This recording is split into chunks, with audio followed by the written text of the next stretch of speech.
Fais avec moi comme ça. Tu vois ça? Dieu va t'introduire. Oh, fais-le bien. C'est très prophétique. Dieu va t'introduire. Ah, ça c'est bien. Tu fais ici, tu pars par là. On vient t'attraper là, tu pars par ici. Parce que la grâce va te faire tchanguiner à gauche, à droite. Tchangui. Ah, je suis sûr que Dieu va te tchanguiner. C'est comme si je joue aux dames. J'ai dit quelqu'un, Dieu est en train de te jouer comme au jeu de dames. On veut t'attraper ici, il t'amène là, tchangui. Frères et sœurs, le gars était sous la loi. Alléluia. J'ai dit à quelqu'un, arrête de pleurer beaucoup. Là où il y a la loi, c'est sûr qu'à côté, il y a la grâce. Il suffit de tourner le regard vers la grâce. Et je le dis encore, Jésus, de temps en temps, essayait de faire des incursions de la grâce pendant la dispensation de la loi. Il a fait ça plusieurs fois. D'ailleurs, il l'a fait avec un paralytique. Lis avec moi Luc chapitre 5, verset 20. Voyant leur foi, qui? On dit ce paralytique avait tellement la foi, mais sous la loi. Tu peux être sous la loi, mais tu as la foi.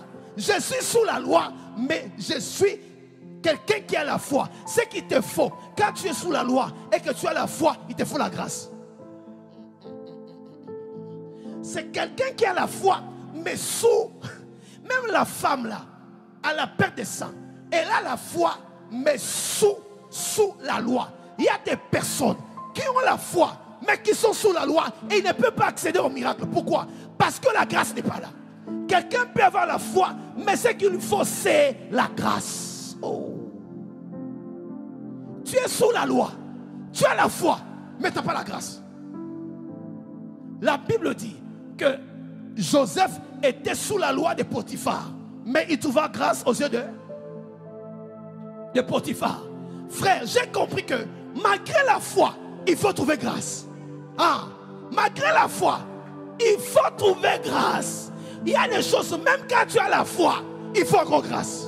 La grâce est un don immérité. J'ai la foi, mais je n'ai pas la grâce. Papa, fais-moi grâce. Fais-moi grâce. J'ai la foi, mais je n'ai pas la grâce.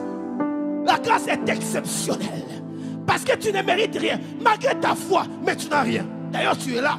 Malgré ta foi, tu n'as rien. Qu'est-ce qu'il te faut? La grâce. Et nous sommes au 5e mois qu'on a promulgué ici comme étant le mois de la... Qu'est-ce que je disais? Jésus de temps en temps introduisait un peu la grâce en étant sous la loi. Fais avec moi comme ça. Tu vois ça? Dieu va t'introduire. Oh, fais-le bien. C'est très prophétique. Dieu va t'introduire. Ah, ça c'est bien. Tu fais ici, tu pars par là. On vient t'attraper là, tu pars par ici. Parce que la grâce va te faire tchanguiner à gauche, à droite. Tchangui. Ah, je suis sûr que Dieu va te tchanguiner. C'est comme si je joue aux dames. J'ai dit quelqu'un, Dieu est en train de te jouer comme au jeu de dames. On veut t'attraper ici, il t'amène là, tchangui.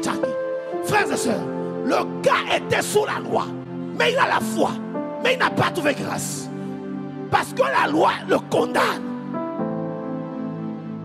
La loi condamne même ceux qui ont la foi. Ta foi ne suffit plus. Il faut la grâce. Il faut la grâce.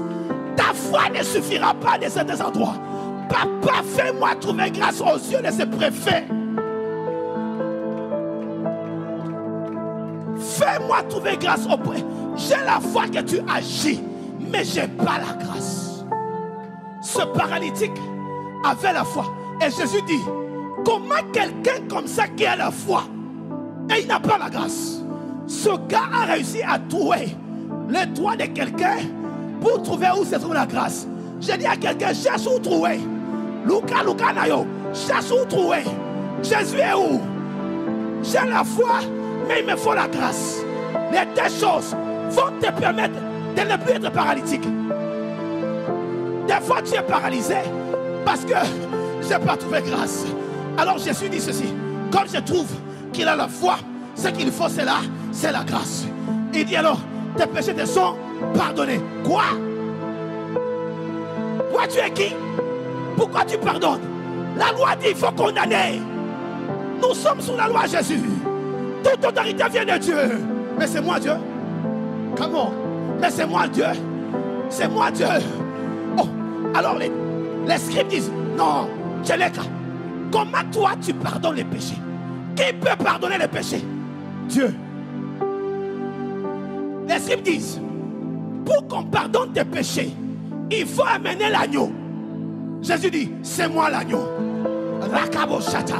Mais encore mieux, c'est pas moi qui amène l'agneau, c'est l'agneau qui vient vers moi. Dans la période de la grâce, c'est l'agneau qui vient vers toi. Oh, acclame le Seigneur très fort. Comment? Ça c'est incroyable. Regarde, on va finir bientôt sur ça.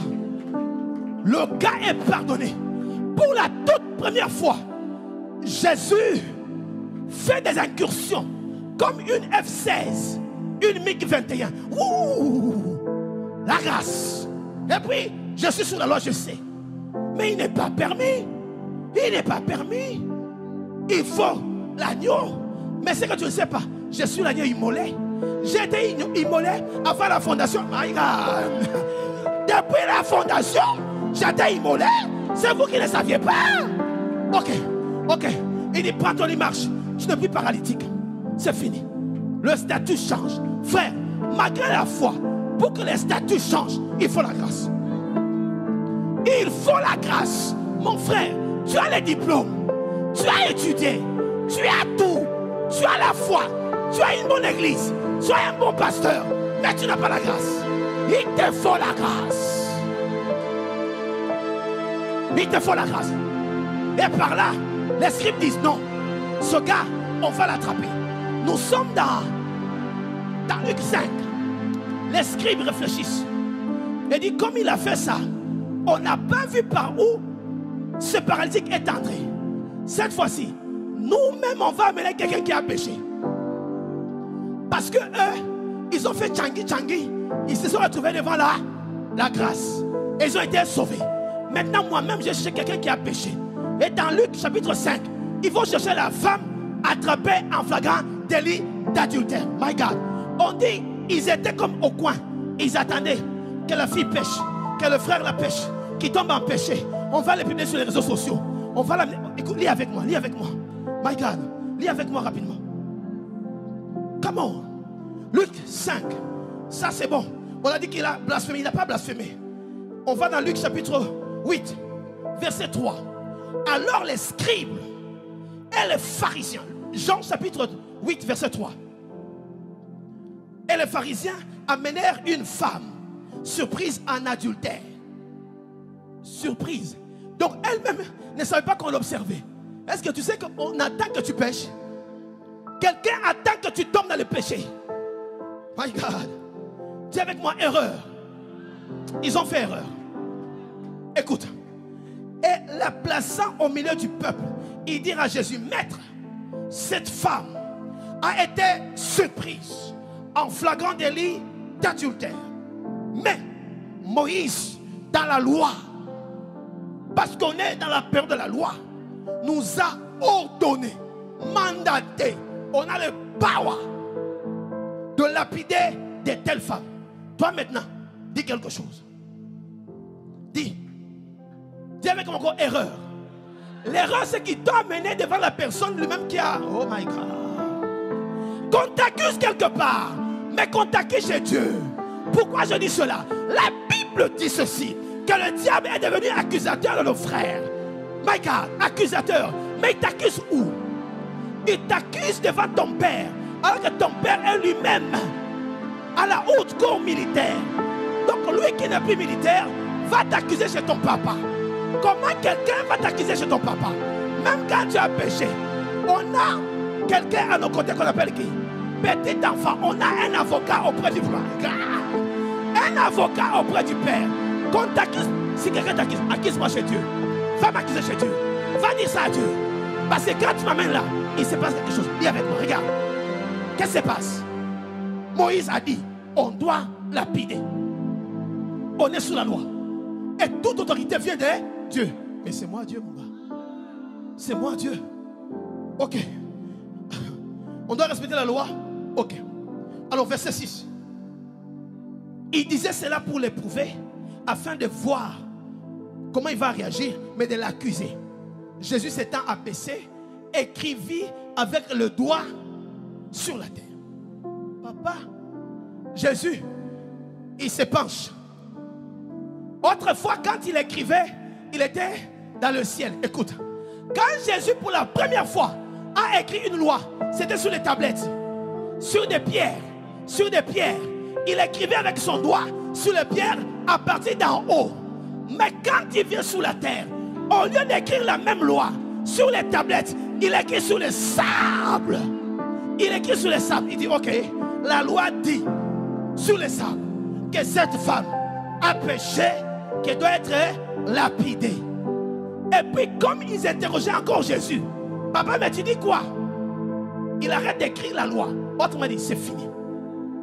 Quand il arrête d'écrire sur la loi, il les regarde encore.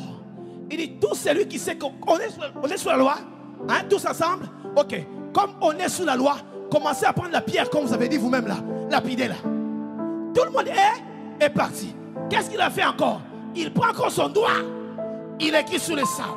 Cette fois-ci, quand il écrit sur le sable, il écrit la loi de la grâce. Il dit, cette femme, tu n'es plus condamné. Là, il écrivait autrefois ses péchés sur le sable, afin que le Saint-Esprit, comme c'est un vent, qui vienne effacer ses péchés sur le sable. Come on. Il n'écrit plus sur les pierres. Parce que quand tu écris sur les pierres, c'est sur le roc. On va voir. Mais quand il écrit tes fautes sur les sables, ça fait que le Saint-Esprit, qui est l'esprit de liberté, te rend la liberté. Tu n'es plus condamné. Come on. Acclame le Seigneur très fort. Come on. J'ai dit à quelqu'un, le Seigneur vient d'écrire sur le sable tes péchés. Et quand il écrit sur le sable, il sait que le Saint-Esprit viendra. Comme un vent, il va souffler sur le sable. On ne sait d'où il vient et où il va. Mais on voit seulement ce mouvement. Et dans ce mouvement, il efface. Dans ce mouvement, il efface. Et quand on vient voir, là où c'était écrit tes péchés, on ne voit que la grâce.